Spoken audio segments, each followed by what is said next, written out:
Satuan Polisi Pamong Praja, Satpol PP terlibat bentrok dengan warga saat melakukan penertiban bangunan yang diduga tidak memiliki izin di Jalan Kolam, Desa Medan Estate, Kecamatan Percut, Setuan, Kabupaten Deli Serdang, Sumatera Utara.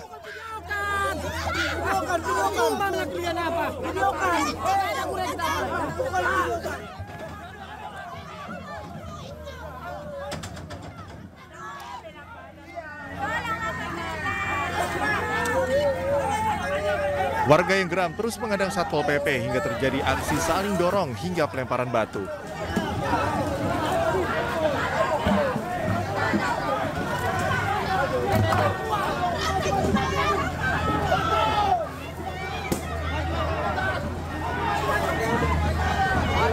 Warga melakukan perlawanan karena penertiban bangunan dinilai tidak adil. Warga yang sudah menduduki lahan selama 29 tahun menuding pemerintah telah berkoalisi dengan mafia tanah.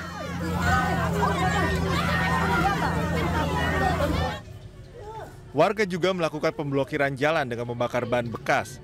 Akhirnya, untuk mengantisipasi kericuhan dan keributan, para petugas Satuan Polisi Pamong Praja mundur dan penertiban pun tidak dilanjutkan.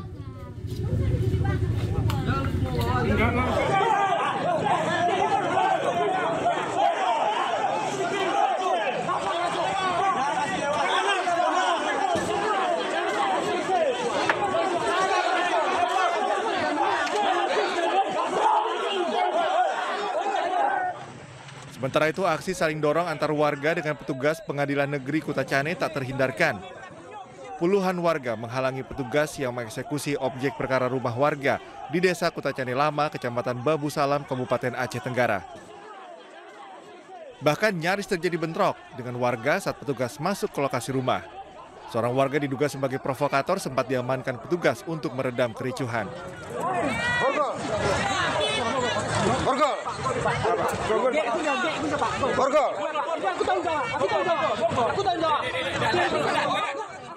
Petugas jurusita Pengadilan Kutacane akhirnya berhasil melakukan eksekusi tanpa perlawanan setelah puluhan personil kepolisian dan polisi militer mengendalikan situasi.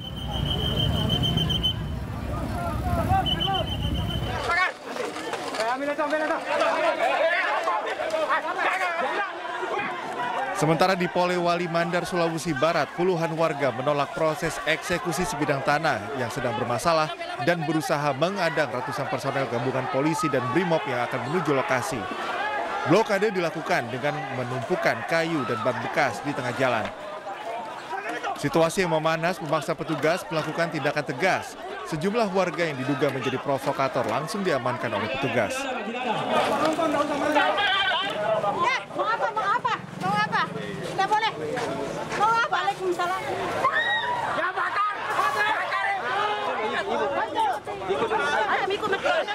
Proses perlawanan warga akhirnya berakhir setelah pihak Pengadilan Negeri Polewali Mandar membacakan putusan eksekusi di tanah sengketa.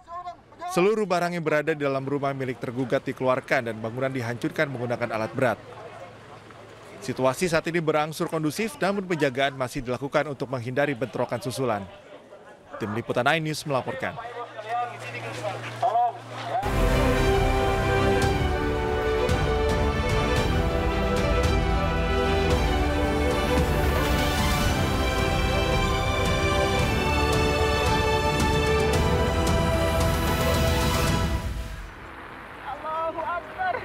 Air sungai meluap, Pangandaran, Jawa Barat dilanda banjir. Allahu Akbar. Warung jebol, guys. Warung jebol, guys. Aduh. Satu mobil polisi dibakar saat unjuk rasa mahasiswa Universitas Cendrawasih, Papua.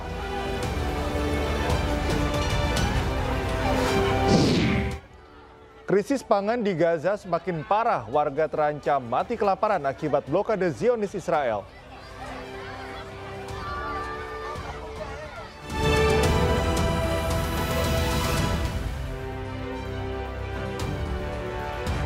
Selamat pagi pemirsa, iNews Pagi kembali hadir melengkapi informasi Anda pagi hari ini. Selain 3 berita utama tadi, sejumlah informasi menarik lainnya juga telah kami siapkan untuk Anda.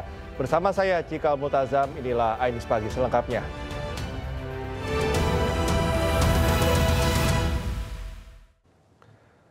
Kita awal informasi pagi ini, pemirsa, sejumlah bangunan di Pangandaran, Jawa Barat terendam banjir akibat luapan Sungai Kaliwera. Derasnya arus air juga menghanyutkan perabotan di dalam rumah. Allahu Akbar. Allahu Akbar ya Allah. Allahu Akbar. Warung jebol, guys. Warung jebol, guys. Aduh. Kumaha ieu?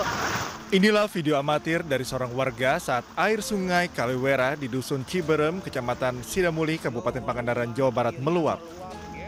Dalam video amatir lainnya, nampak air meluap sangat deras hingga merendam jalan dan masuk ke dalam rumah hingga ke warung milik warga. Ya Allah, habis lagi warung aku. Ya Allah, habis lagi warung aku, ya Allah. Astagfirullahaladzim. Akibat kejadian ini, 4 rumah warga terendam hingga menghanyutkan perabotan rumah. Habis lagi warung aku, ya Allah. Kejadian banjir bandang kurang lebih 18.30-an. Air mulai naik kurang lebih di jalan utama di Ciberem ini 30 cm sampai 60 cm. Dari kejadian tersebut, ini mengakibatkan ada 2 warung yang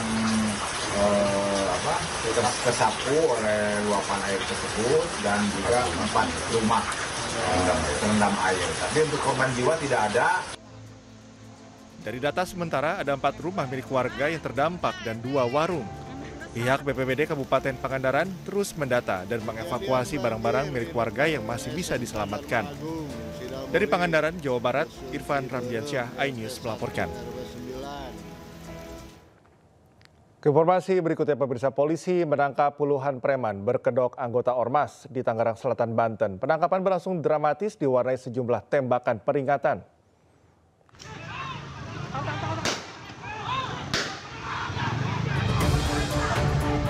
Sejumlah tembakan peringatan dilepas polisi saat upaya penangkapan puluhan preman berkedok anggota Ormas yang berupaya kabur di Rumah Sakit Umum Tangerang Selatan, Banten.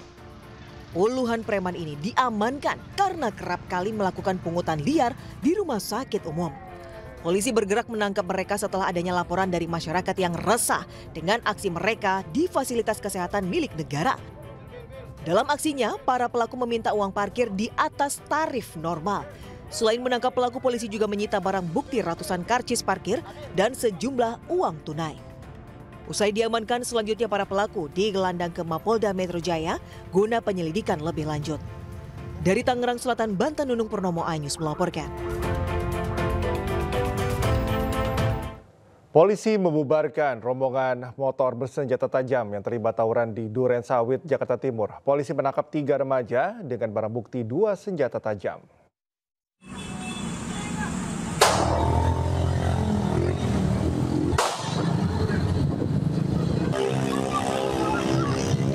Polisi melepaskan tembakan peringatan ke udara untuk membubarkan tawuran antar rombongan pemotor bersenjata tajam di Jalan I Gusti Ngurah Rai, Duren Sawit, Jakarta Timur.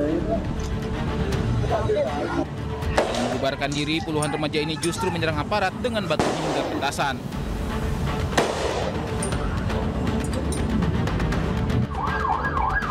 Khawatir tawuran makin meluas ke pemukiman warga, polisi terpaksa tembakan gas air mata.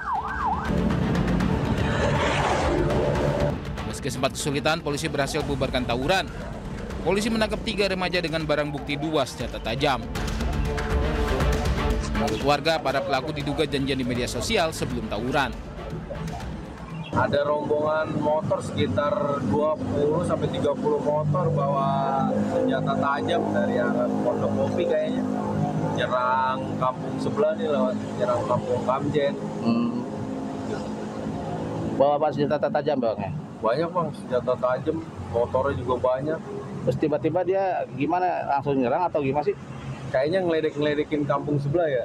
Ngeledek-ngeledekin baru kampung sebelah keluar, baru dia kabur. Kayaknya sih dari media sosial bang. 3 remaja yang diamankan dibawa ke Polsek Duren Sawit, Jakarta Timur untuk dimintai keterangan lebih lanjut. Dari Jakarta, Rizky Falupi, iNews melaporkan. Dua penjamret ponsel yang viral saat beraksi di Johar Baru, Jakarta Pusat akhirnya ditangkap. Kedua pelaku mengaku nekat menjamret untuk mabuk-mabukan minuman keras.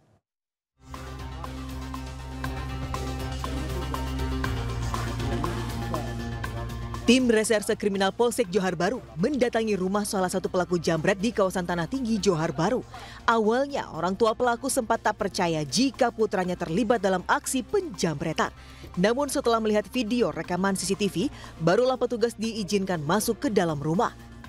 Pelaku berinisial MI diringkus tanpa perlawanan saat tengah tertidur di dalam kamar.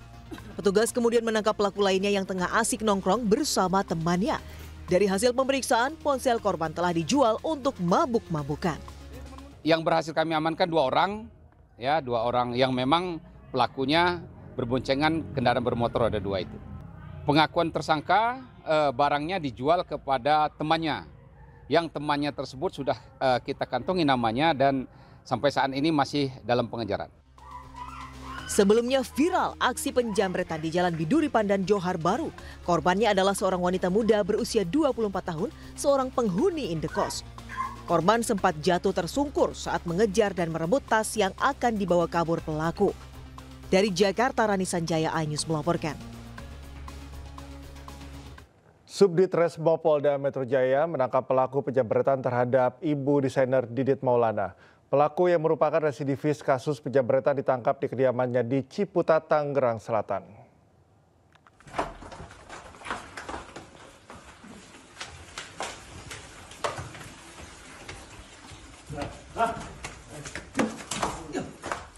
Pelaku penjambretan kalung yang sempat viral beberapa waktu lalu ini tidak berkutik saat diamankan petugas dari Subdit Resmo Polda Metro Jaya. Pelaku diamankan ke rumahnya di Ciputat, Tangerang Selatan, Banten. Selain mengamankan pelaku, polisi juga menyita motor yang digunakan untuk melakukan penjambretan. Dari hasil penyelidikan awal diketahui ini merupakan ketiga kalinya pelaku ditangkap dan berurusan dengan hukum.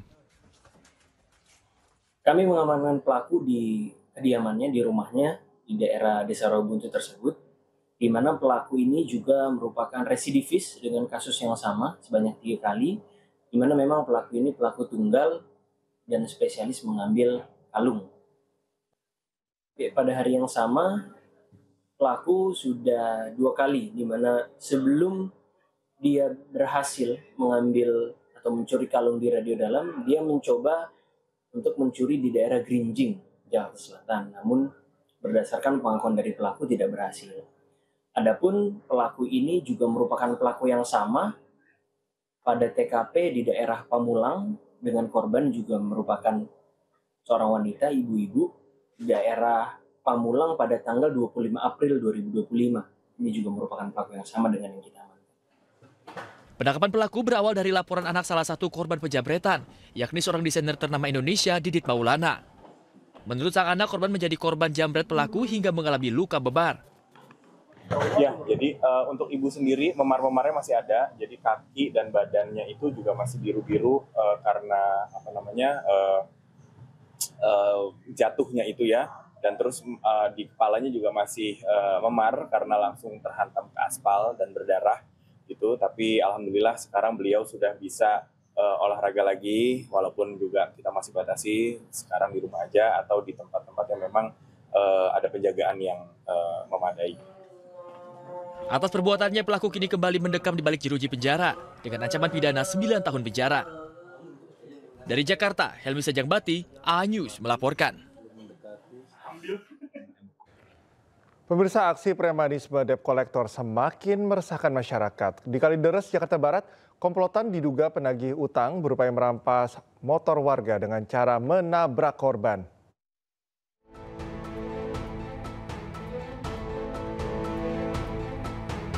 Kamera pengawas merekam detik-detik 3 pria diduga debt collector mengadang motor korban yang sedang berboncengan dengan anaknya di Jalan Kamal Lama, Kalideres, Jakarta Barat.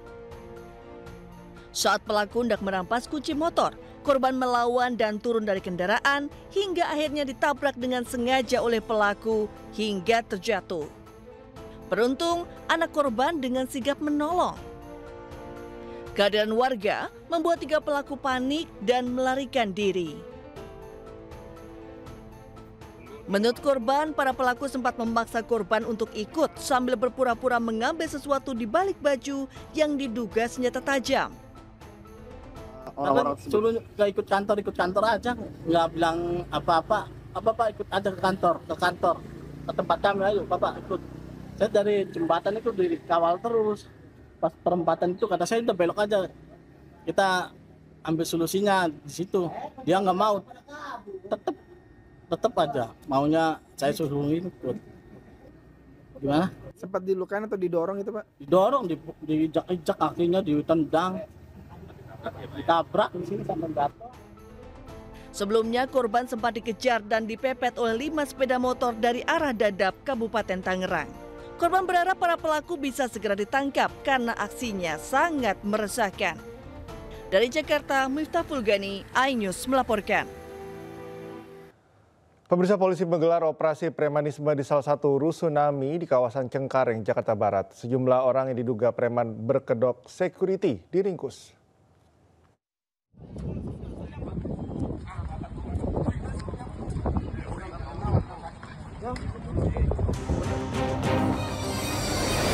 Satu persatu pria yang diduga preman berkedok petugas keamanan atau security ini diciduk anggota kepolisian Subnit Ranmor di Reskrimum Polda Metro Jaya di salah satu rusunami di kawasan Cengkareng, Jakarta Barat. Meski beberapa di antaranya sempat menolak diamankan, petugas tetap mengamankan para terduga preman, termasuk seorang pria yang menjadi koordinator. 9 orang yang ditangkap kemudian langsung dimasukkan ke mobil polisi. Penangkapan dilakukan karena adanya laporan masyarakat yang resah dengan keberadaan sejumlah security yang melakukan pungutan liar selama bertahun-tahun. Garden City atau City Garden melakukan tindakan itu karena ada laporan masyarakat yang diduga bahwa pelaku tersebut menguasai tanah atau halaman atau ruko yang diduga bahwa dia menggunakan cara-cara premanisme. Artinya premanisme itu sebenarnya mereka tidak punya hak di atas tanah itu. Untuk pemeriksaan lebih lanjut, terduga preman ini kemudian dibawa ke Polda Metro Jaya. Operasi Berantas Jaya 2025 akan terus digelar guna menekan aksi premanisme di masyarakat. Dari Jakarta, Miftah Fulgani, iNews melaporkan. Seorang pemuda nekat mencuri kabel di sebuah mal yang dalam proses pembangunan di Padang, Sumatera Barat. Pelaku tertangkap basah saat menyamar sebagai tukang bangunan.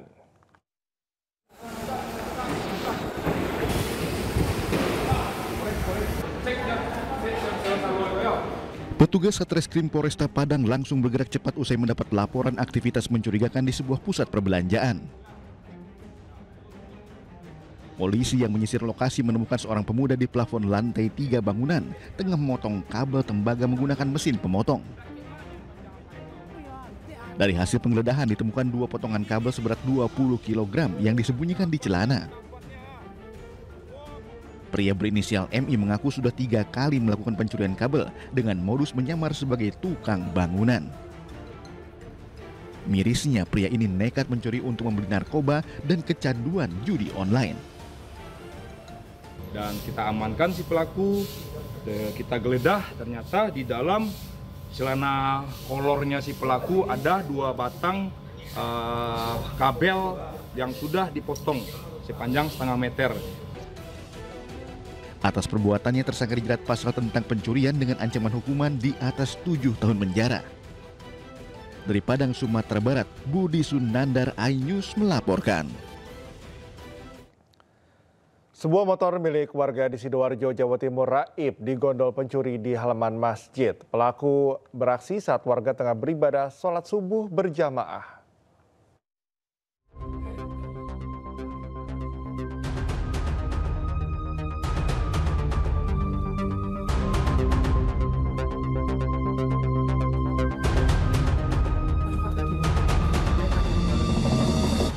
Inilah detik-detik aksi pencurian motor yang terjadi di halaman masjid di kawasan Desa Tanggul, Wonoayu, Sidoarjo.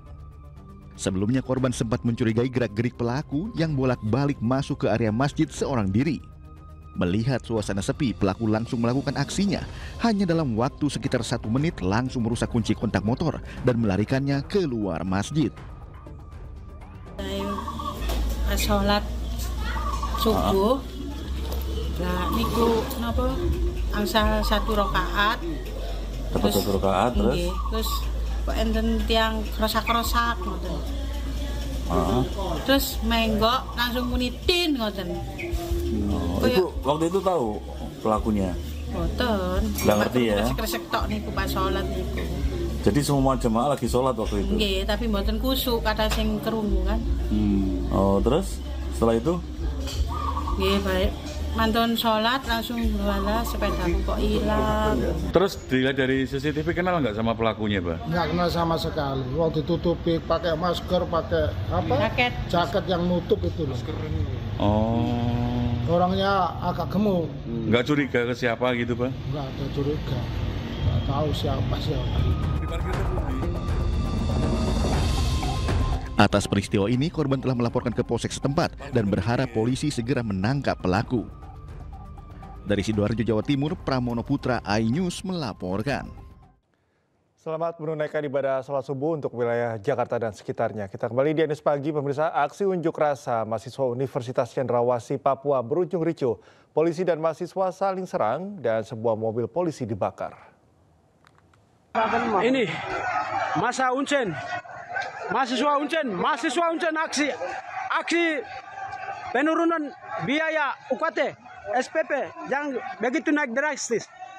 Situasi memanas saat mahasiswa Universitas Cendrawasih berunjuk rasa menolak kenaikan uang kuliah tunggal atau UKT di Jayapura, Papua. Aksi saling dorong dan saling serang antara mahasiswa dan aparat kepolisian yang berjaga pun terjadi. Jangan lebih dari itu. Itu tuntutan mahasiswa. Kalau tidak indahkan aspirasi, maka kita palan sampai 1 minggu, sampai rektor ambil kita punya aspirasi.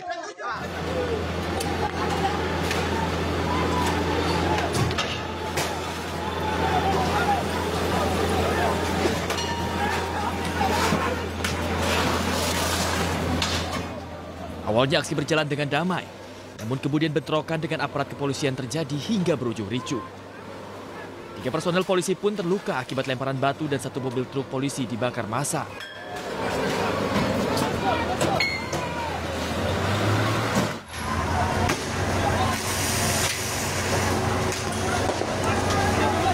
Dari aksi penyerangan dengan menggunakan batu dan juga beberapa material lain, mengakibatkan dari kami Polres Jayapura Kota 3 mengalami luka. Saat ini sudah di dalam penanganan Rumah Sakit Bayangkara, sama 1 unit material, 1 unit truk yang dibakar oleh massa.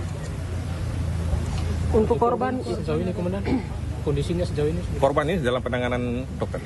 Yang tadi waktu pas dievakuasi masih dalam sadar.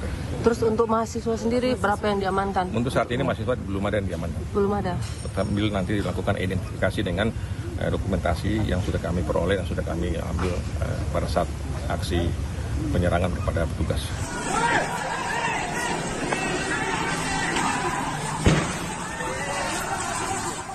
Belum ada mahasiswa dari masa aksi yang diamankan.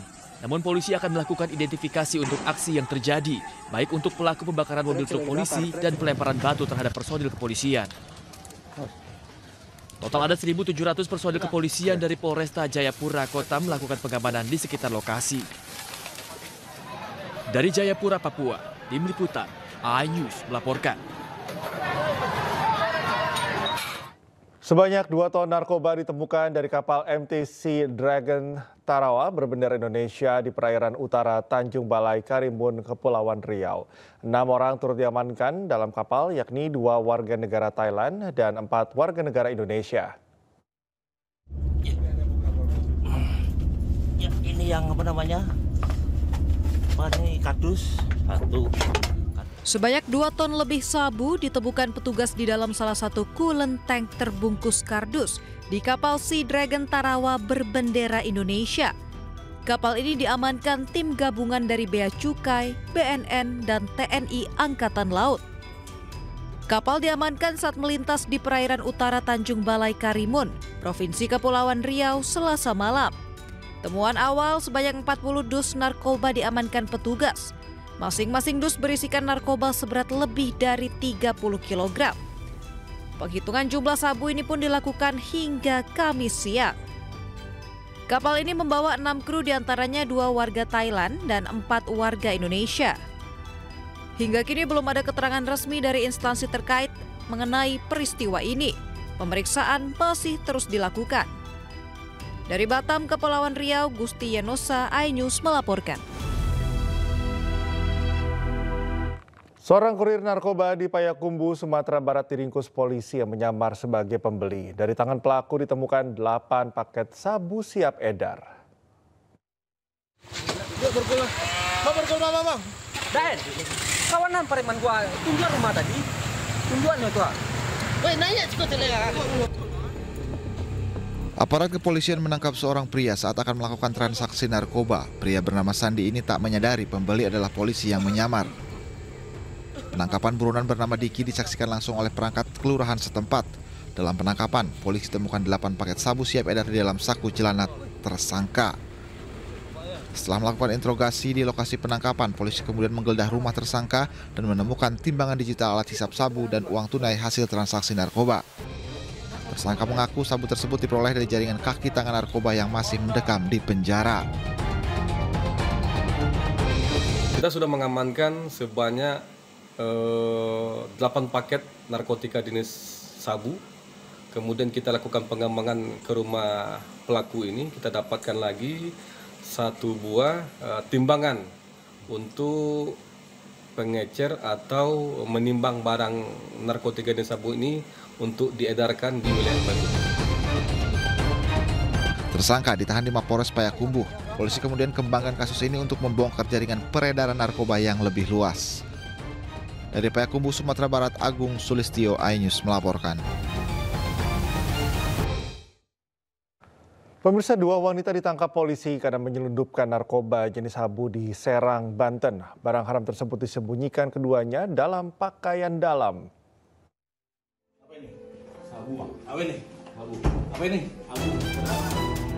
Tim Satres Narkoba Polres Serang menangkap sejumlah kurir narkoba yang mencoba menyelundupkan obat-obatan keras, tembakau gorila, dan 3 kg sabu ke Nusa Tenggara Barat.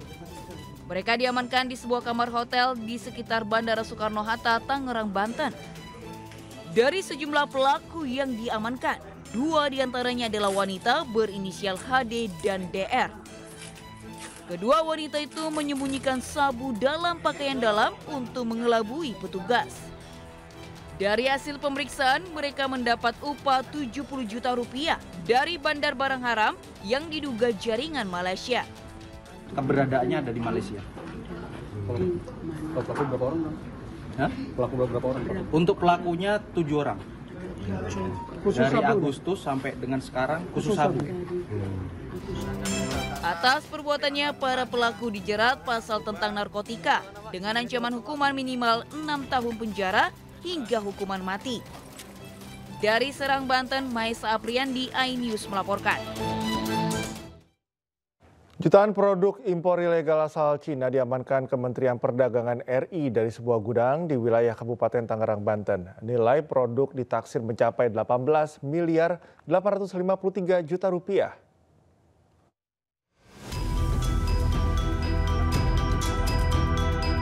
Kementerian Perdagangan Republik Indonesia kembali mengamankan jutaan barang impor ilegal asal Cina dari sebuah gudang penyimpanan di kawasan Cikupa, Kabupaten Tangerang, Banten. Produk impor ilegal yang diamankan beragam, mulai dari perkakas tangan, peralatan listrik, elektronik, aksesoris dan pakaian, besi baja, dan produk turunan lainnya yang berada di dalam gudang penyimpanan milik PT ATI. Menteri Perdagangan Budi Santoso yang meninjau langsung lokasi penindakan menyebut jutaan produk impor ilegal ini menyalahi sejumlah aturan dan tak memenuhi persyaratan untuk izin edar di Indonesia. Jutaan produk impor ilegal ini diperjualbelikan melalui platform e-commerce TikTok. Total ada sebanyak 1.687.000 produk impor ilegal berbagai jenis asal Cina yang diamankan, dengan nilai jual sekitar 18 miliar 853 juta rupiah. Total yang diamankan ya sebanyak 1.687.047 pieces atau diperkirakan senilai 18 miliar 853 juta 531.107 rupiah. Ya, sebagai tindak lanjut atas barang-barang ini, maka kita akan melakukan penyelidikan lebih lanjut untuk pelaku usaha atau importer ini. Selanjutnya, jutaan produk impor berbagai jenis yang berhasil diamankan ini akan dijadikan barang bukti untuk proses penyelidikan lebih lanjut kepada importir. Sementara produk yang telah beredar akan ditarik kembali. Dari Tangerang, Banten, Stephen Patinama, Rizky Solehudin, iNews melaporkan.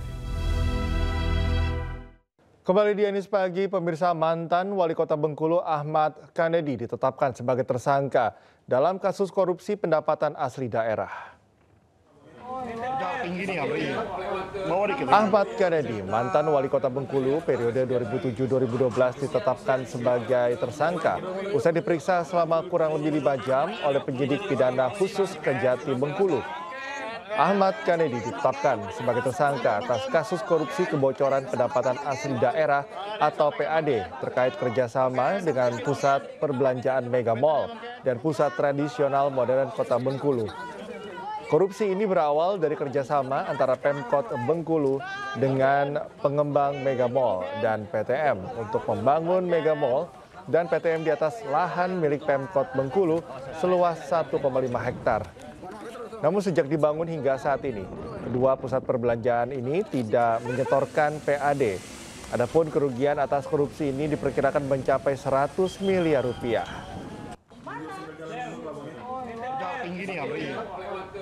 Penyidikan terkait dugaan tindak pidana korupsi pada lahan milik pemerintah Kota Bengkulu yang di atasnya ada guna bangunan berupa Mega Mall dan juga pasar tradisional modern. Nah, kebetulan pada hari ini tim penyidik melakukan penetapan tersangka terhadap mantan wali kota Bengkulu periode tahun 2007 sampai 2012. Setelah ditetapkan tersangka, yang bersangkutan untuk kepentingan penyidikan dilakukan penahanan dengan jenis penahanan rutan. Presiden Prabowo Subianto menandatangani Peraturan Presiden Nomor 66 Tahun 2025 tentang perlindungan negara terhadap jaksa dalam melaksanakan tugas dan fungsi Kejaksaan Republik Indonesia. Dalam aturan itu, jaksa bisa mendapatkan perlindungan dari TNI Polri.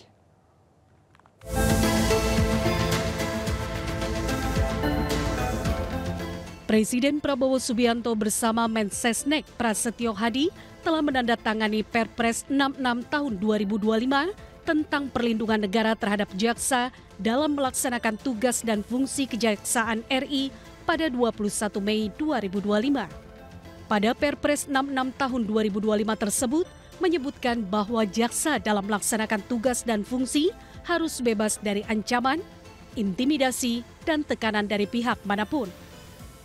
Lebih lanjut, dalam pasal 6 Perpres 66 tahun 2025 mengatur 6 jenis perlindungan yang akan didapatkan jaksa.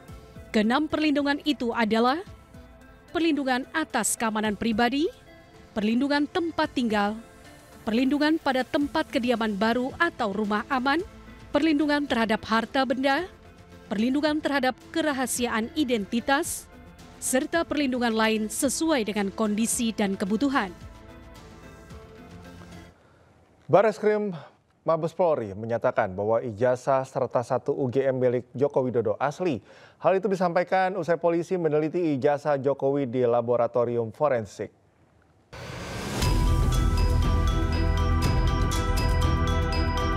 Bareskrim Mabes Polri menyatakan ijazah S1 Universitas Gadjah Mada milik Joko Widodo asli. Hasil tersebut diperoleh usai penyelidik Bareskrim mendapatkan dokumen asli ijazah dengan nomor 1120 atas nama Joko Widodo. Tim penyelidik juga telah melakukan uji laboratorium dengan memeriksa kertas, pengaman kertas, teknik cetak, tinta, tulisan tangan, hingga cap stempel yang tertera di ijazah tersebut.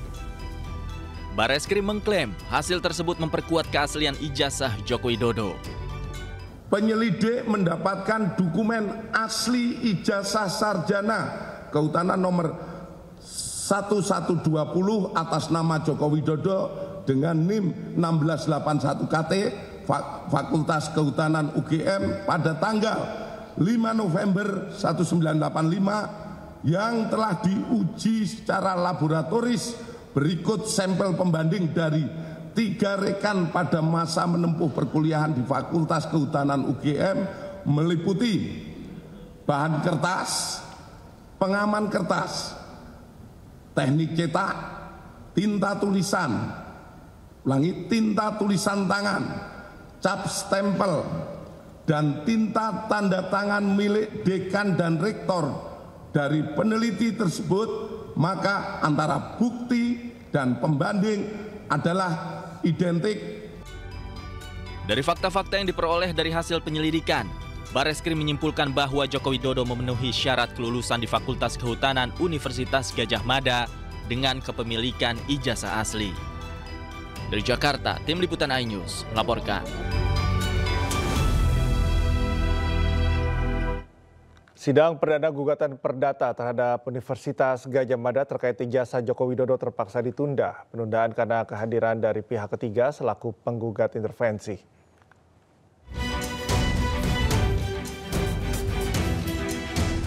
Pengadilan Negeri Sleman menggelar sidang perdana gugatan perdata terhadap Universitas Gadjah Mada atas ijazah Presiden ke-7 RI Joko Widodo Kamis pagi. Majelis Hakim menghadirkan pihak penggugat yaitu advokat asal Makassar Komarudin dan perwakilan pihak tergugat dari Universitas Gadjah Mada. Namun sidang perdana yang seharusnya berlanjut ke proses mediasi ini terpaksa ditunda karena kehadiran pihak ketiga selaku penggugat intervensi. Pihak ketiga tersebut belum mengajukan surat permohonan dan baru membawa surat kuasa. Maka majelis hakim menyatakan persidangan pada hari ini dinyatakan cukup dan akan dibuka kembali, yaitu pada hari Rabu tanggal 28 untuk agenda adanya intervensi. Dalam gugatan ini UGM dituntut membayar kerugian material sebesar 69 triliun rupiah karena pihaknya dinilai bungkam atas kegaduhan ijazah Jokowi. Padahal polemik ini dinilai berpengaruh terhadap kestabilan ekonomi Republik Indonesia. Gugatan kita itu ada meminta diperlihatkan nama-nama calon mahasiswa tahun 79-80 yang kemudian siapa saja yang lulus, nah, kemudian kartu rencana studinya, kemudian kita minta dihadirkan 5 skripsi yang lulus tahun 85 yang satu letin dengan Jokowi, kemudian 5 ijazah. Persidangan akan dilanjutkan pada Rabu 28 Mei 2025 mendatang dengan agenda permohonan pihak intervensi. Dari Kabupaten Sleman, Daerah Istimewa Yogyakarta, Heru Trijoko, iNews melaporkan. Sidang lanjutan kasus dugaan suap dan perintangan penyidikan oleh Hasto Kristianto. Jaksa penuntut umum KPK menghadirkan Saiful Bahri, mantan staf Hasto, sebagai saksi. Ada hubungannya sama sekali dengan pemberian ke Wahyu Setiawan. Sidang lanjutan dengan agenda pembuktian jaksa penuntut umum pada Komisi Pemberantasan Korupsi menghadirkan 2 orang saksi. Salah satunya adalah Saiful Bahri, saksi kunci yang merupakan kader PDIP sekaligus mantan staf Hasto. Dalam sidang, kuasa hukum Sekjen PDIP Hasto Kristianto, Febri Diansyah, menyoroti sejumlah kontradiksi dalam kesaksian Saiful Bahri. Menurut Febri, pernyataan Saiful tidak sekeras atau tidak selaras masuk kami dengan keterangan dari 13 saksi yang telah diperiksa sebelumnya.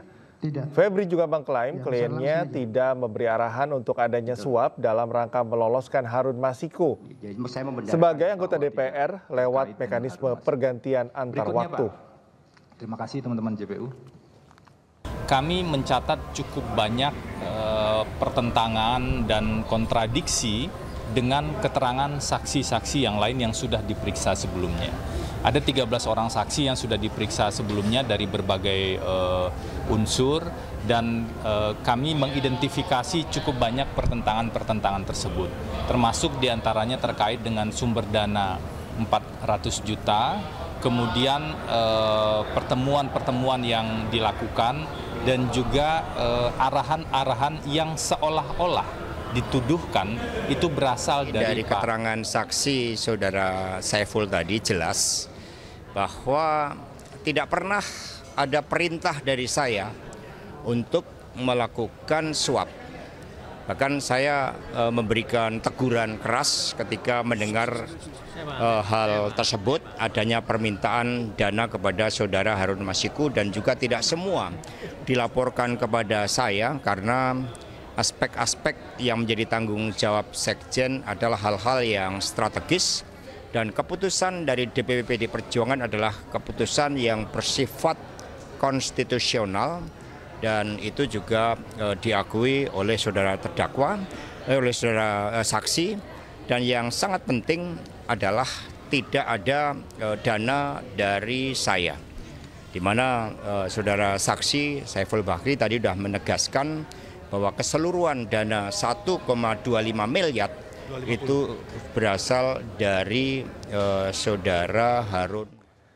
Kita ke informasi berikutnya, pemirsa. Laporan Ridwan Kamil terhadap Lisa Mariana naik ke tahap penyidikan. Polisi akan memeriksa pihak-pihak yang diduga memiliki hubungan dengan kasus Ridwan Kamil tersebut.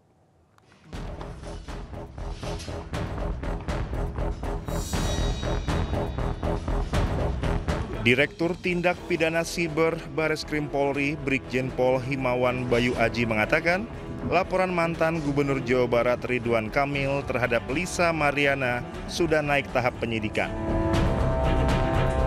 Himawan mengatakan penyidik sudah memeriksa 6 saksi. Ia pun mengaku penyidik akan melakukan pemeriksaan dalam waktu dekat yang melibatkan mantan Wali Kota Bandung ini. 6 saksi sudah dilakukan pemeriksaan sementara. Ya, nanti ini masih berlanjut.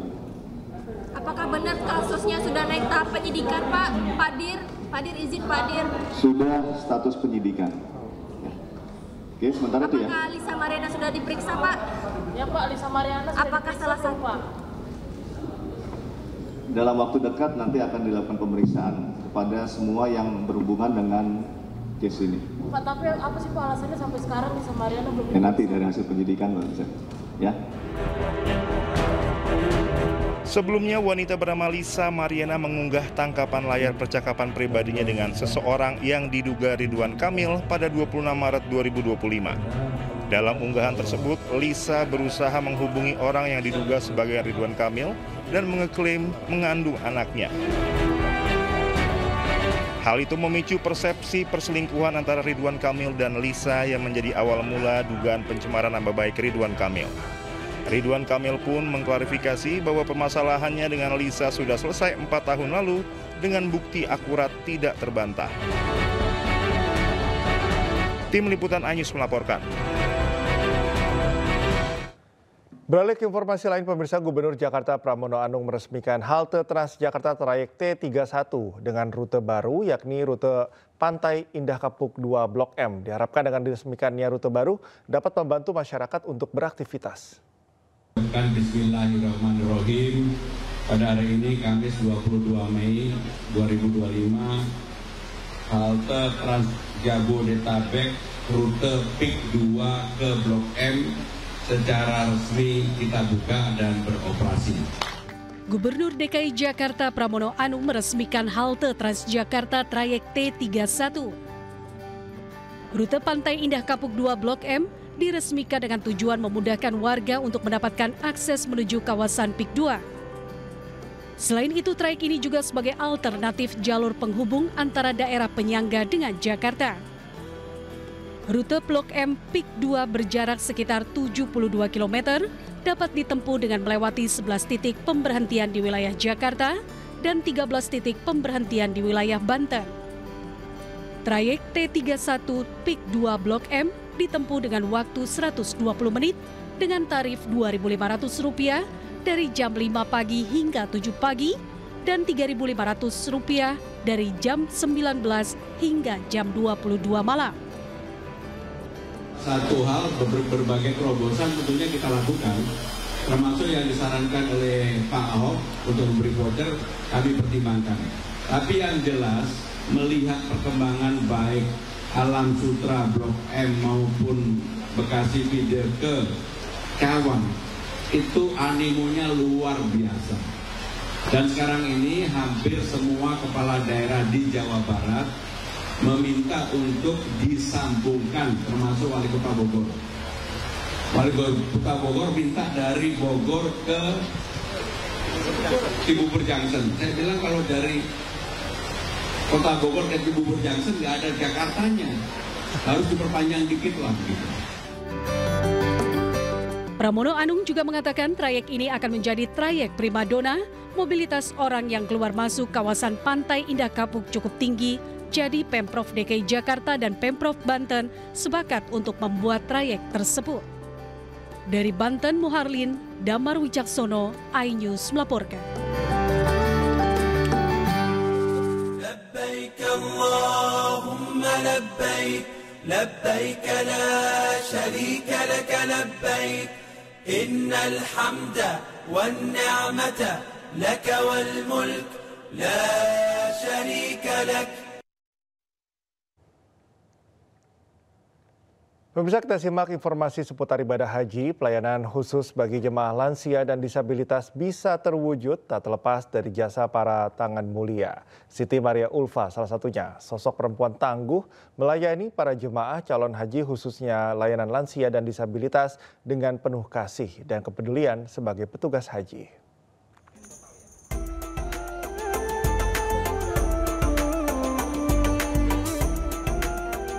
Di balik kelancaran perjalanan jemaah calon haji lansia dan disabilitas, ada peran sejumlah petugas yang bekerja tanpa lelah. Satu di antaranya ialah Siti Maria Ulfa yang tahun ini bertugas di sektor layanan khusus lansia dan disabilitas. Berkat tangan-tangan mulia bekerja dengan hati tersebut, para jemaah khususnya lansia dan disabilitas bisa melaksanakan rangkaian beribadah dengan rasa aman dan nyaman. Situasi yang cukup menyita perhatian saat rombongan jemaah bergerak dari Madinah menuju Mekah. Dengan sigap dan cekatan, Maria melayani sejumlah laporan jemaah yang membutuhkan bantuan. Motivasi utamanya adalah mengharap ridho Allah SWT. Bagi Maria, petugas haji bukan sekedar pekerjaan, namun panggilan hati.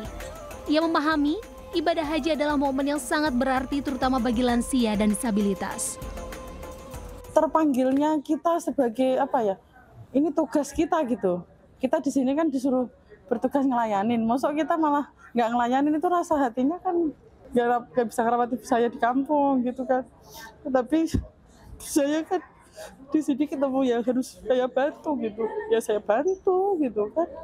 Berbakti kepada orang tua saya.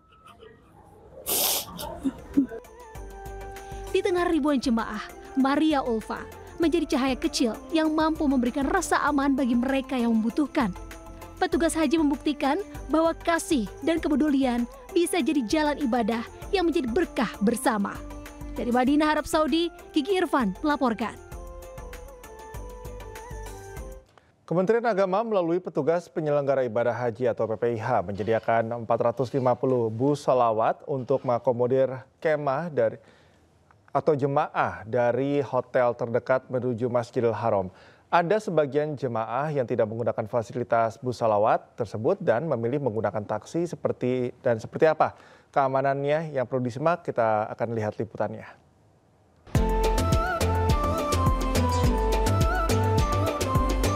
Bis sholawat moda transportasi yang disediakan Kementerian Agama melalui PPIH tersedia sebanyak 450 unit.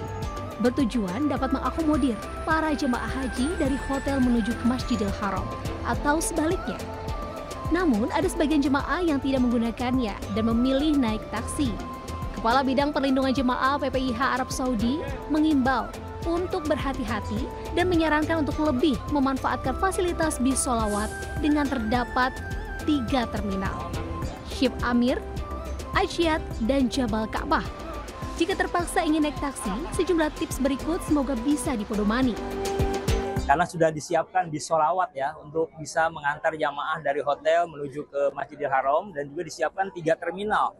Kemudian trik-triknya yang bisa memberikan rasa aman dan nyaman buat jamaah, terutama jamaah haji suami istri misalnya naik taksi, ini kami sarankan trip agar lebih aman dan nyaman, yang naik taksi duluan tuh bapak-bapak atau suaminya. Kemudian setelah taksi itu berjalan ya, kemudian sampai di tujuan, maka yang turun duluan istrinya, baru setelah itu suaminya. Nah, itulah untuk menghindari hal-hal yang tidak diinginkan. Tips lainnya, disarankan para jemaah baik pria atau wanita tidak sendiri. Tanya tarif taksi sebelum naik dan disepakati secara detail, agar tidak diminta harga yang memberatkan jemaah atau di luar kesepakatan awal. Dari Mekah, Arab Saudi, Ramdhani melaporkan. Berikutnya kita beralih ke futsal pemirsa. Federasi Futsal Indonesia (FFI) resmi menjalani kerjasama strategis dengan Games of Society. Kolaborasi ini menjadi sebuah langkah besar untuk memperluas pengaruh dan memperkuat fondasi ekosistem futsal di Indonesia.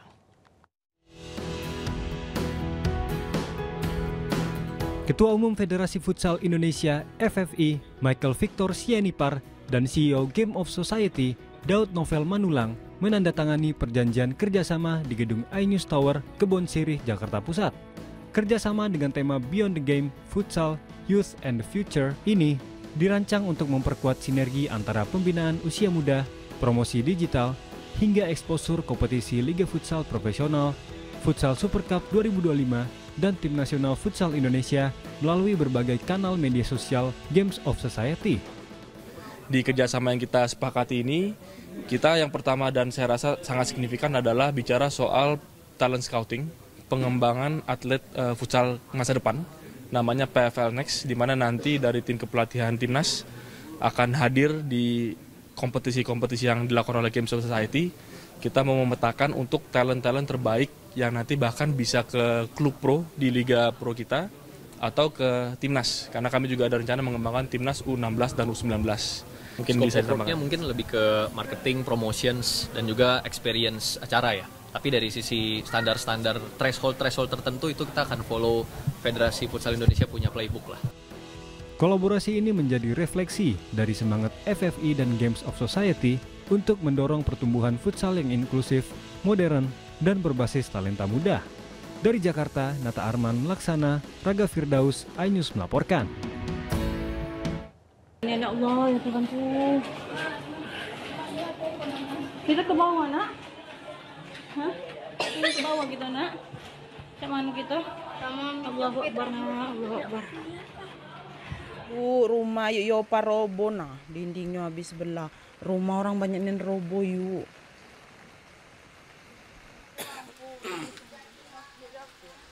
Gimana? Hidup kah?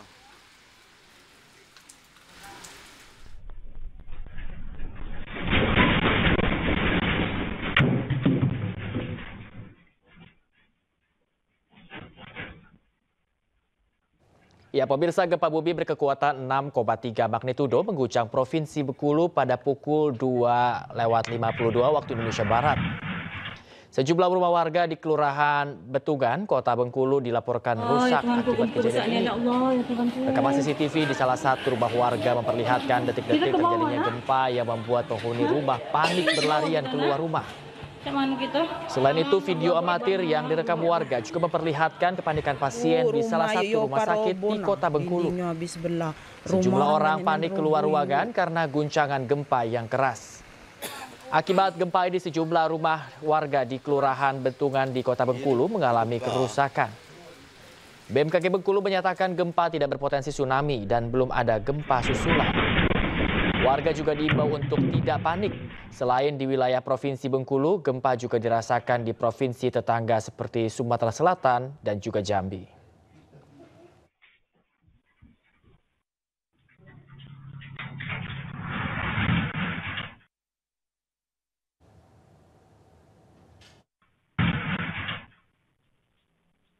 Oh ya Tuhanku, gempa besarnya ya Allah, ya Tuhanku. Kita ke bawah, nak? Hah? Kita ke bawah kita, nak? Cak mana kita? Allahu Akbar, Allahu Akbar. Yuk, rumah yuk roboh nah, dindingnya habis belah. Rumah orang banyak yang roboh yuk.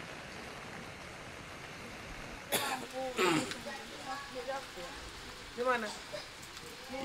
Hidup kah?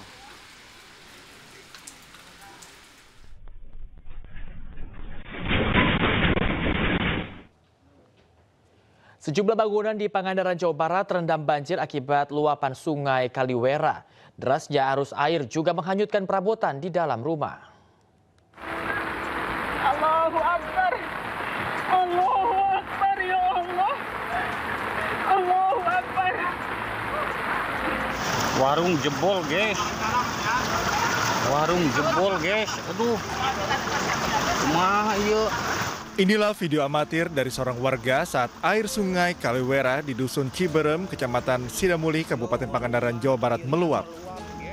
Dalam video amatir lainnya, nampak air meluap sangat deras hingga merendam jalan dan masuk ke dalam rumah hingga ke warung milik warga. Ya Allah, habis lagi warung aku. Ya Allah, habis lagi warung aku, ya Allah. Astagfirullahaladzim. Akibat kejadian ini, 4 rumah warga terendam hingga menghanyutkan perabotan rumah. Habis lagi warung aku, ya Allah. Kejadian banjir bandang kurang lebih 18.30-an. Air mulai naik kurang lebih di jalan utama di Ciberem ini 30 cm sampai 60 cm. Dari kejadian tersebut, ini mengakibatkan ada 2 warung yang tersapu oleh luapan air tersebut dan juga 4 rumah terendam air. Tapi untuk korban jiwa tidak ada. Dari data sementara ada 4 rumah milik warga yang terdampak dan 2 warung. Pihak BPBD Kabupaten Pangandaran terus mendata dan mengevakuasi barang-barang milik warga yang masih bisa diselamatkan. Dari Pangandaran, Jawa Barat, Irfan Ramdiansyah, iNews melaporkan. Puluhan ekor kambing kurban nyaris hanyut terbawa derasnya banjir akibat luapan Sungai Begawan, Solo. Banjir yang terjadi secara tiba-tiba membuat para peternak panik dan bergotong royong menyelamatkan hewan ternaknya. Penyelamatan kambing. Warga bergotong royong mengevakuasi puluhan kambingnya yang nyaris tenggelam di Gresik, Jawa Timur. Hal ini terjadi akibat banjir yang terjadi secara tiba-tiba karena Sungai Begawan, Solo yang meluap dan menggenangi kandang kambing. Evakuasi dilakukan warga dengan perahu karet milik Badan Penanggulangan Bencana Daerah atau BPBD Kabupaten Gresik. Namun sebagian lainnya harus menggotong kambing mereka karena perahu karet yang terbatas. Airnya itu datang secara tiba-tiba. Biasanya itu yang tahun kemarin itu ada istilah peringatan ketinggian air segini. Dari kemarin itu nggak ada. Kemarin itu langsung datang, gitu saja. Lokasi kandang kambing yang berada di dataran rendah dan tak jauh dari aliran sungai membuat air dengan cepat merendam kandang. Berkat kerjasama warga, seluruh kambing berhasil diselamatkan dan kini ditempatkan di lokasi yang lebih tinggi dan aman. Dari Gresik, Jawa Timur, Agus Ismanto, iNews melaporkan. Sebuah gudang penyimpanan kemiri di Surabaya, Jawa Timur ludes terbakar. 18 unit mobil pemadam kebakaran dikerahkan untuk ke lokasi untuk melokalisir api agar tidak menjalar ke SPBU dan 2 sekolah yang berdekatan dengan gudang. Kali 40.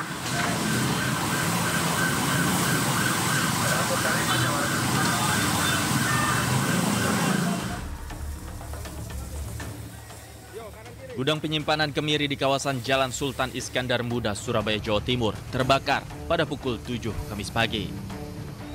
Tugas pemadam kebakaran kota Surabaya setibanya di lokasi langsung berjibaku memadamkan api. 18 unit mobil pemadam kebakaran dikerahkan ke lokasi untuk melokalisir api agar tidak menjalar ke SPBU dan 2 sekolah yang berdekatan dengan gudang. Petugas menyebut kebakaran diduga disebabkan akibat korsleting listrik. Nyuplai di TKK, meskipun di depan di dekat lokasi ini juga ada sumur kebakaran.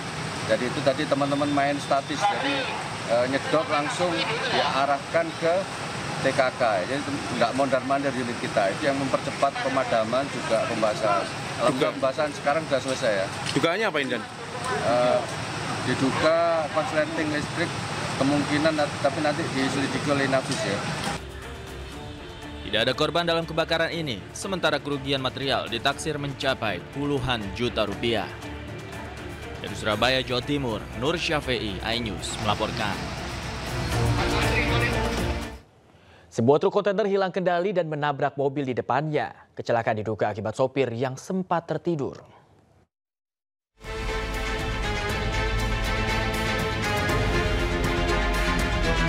Sebuah truk kontainer tiba-tiba melaju tak terkendali di kawasan perumahan Sentul City, Babakan Madang, Kabupaten Bogor.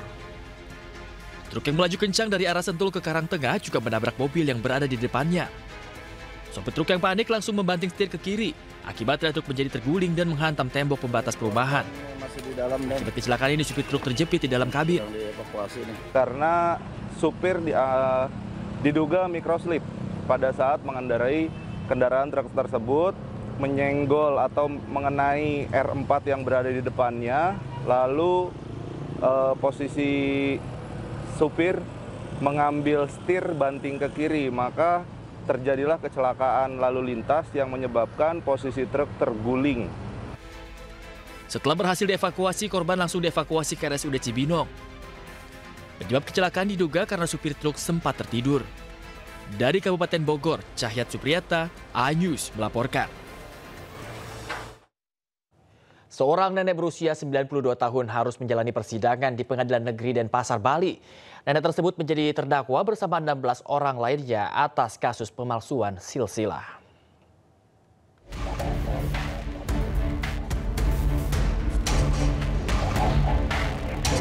Ninyoman Reje, nenek berusia 92 tahun harus menggunakan kursi roda saat menjalani persidangan kedua di Pengadilan Negeri Denpasar, Bali. Nenek tersebut bersama 16 terdakwa lainnya yang masih merupakan kerabat hadir dalam persidangan dengan agenda eksepsi penasihat hukum dalam perkara pemalsuan silsilah keluarga demi memperoleh warisan. Tim penasihat hukum para terdakwa meminta kepada majelis hakim untuk membebaskan para terdakwa dari dakwaan karena perkara silsilah keluarga masuk dalam peradilan perdata. Agenda persidangan akan dilanjutkan pada Selasa pekan depan dengan agenda tanggapan jaksa penuntut umum atas eksepsi penasihat hukum terdakwa. Pemalsuan itu terkait dengan, kalau dilihat dari pasal itu, pemalsuan surat dan juga menghilangkan asal-usul sebagaimana diatur dalam pasal 277 KUHP. Kalau nenek Reja dia tidak pernah ditahan, dia tetap menjadi tahanan rumah. Ninyoman Reja bersama 16 terdakwa lainnya telah menjalani sidang perdana perkara pemalsuan silsilah keluarga pada Kamis 15 Mei lalu. 17 terdakwa tersebut diduga telah bersepakat untuk melakukan pemalsuan dokumen silsilah keluarga demi memperoleh warisan milik mendiang Iriek. Dari Denpasar, Bali, Indira Ari, iNews melaporkan. Jelang pemusatan latihan timnas akhir pekan ini, pelatih kepala timnas Indonesia Patrick Kluivert dan asistennya Alex Pastoor serta Denny Lanzat mengunjungi lapangan latihan Bali United di Gianyar, Bali.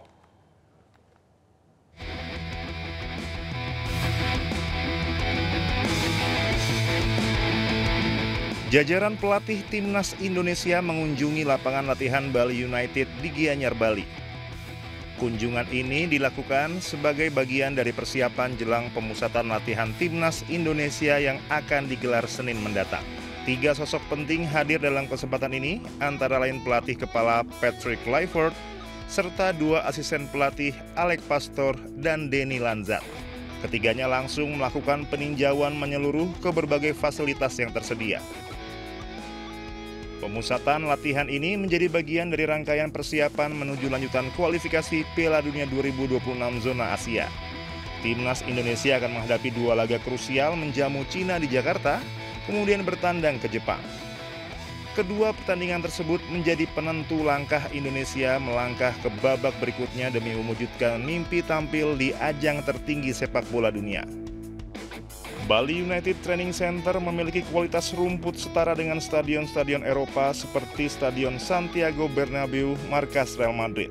Setiap lapangan dirancang dengan ukuran ideal dengan zona aman yang mendukung efisiensi latihan. Selain itu, fasilitas pendukung juga sangat lengkap dan modern.